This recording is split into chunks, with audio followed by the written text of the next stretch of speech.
It was historic for what it asked, but also for who it asked. Setting the referendum's voting age at 16 was a first for UK politics, and it meant that campaigns needed new ways of engaging brand new voters.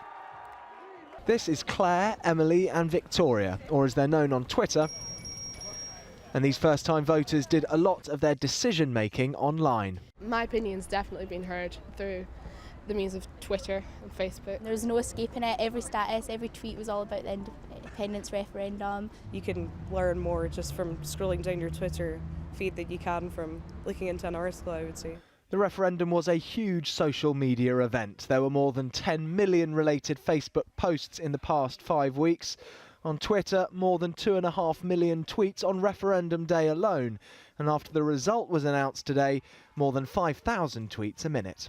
So younger voters were clearly talking about the referendum, but was all that online noise actually changing anyone's opinion? People are only receiving information which agrees with them.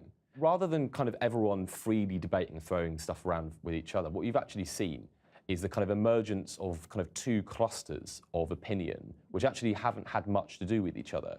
So what lessons do social media professionals have for politicians? For political parties, they face the same challenges as brands. They have a certain amount of period where they need to try and convince people to back them. And as we kind of come up to the general election, I expect that the political parties will want to get involved in that conversation much earlier on. At 3% of referendum voters, this new electorate was unlikely to sway this result.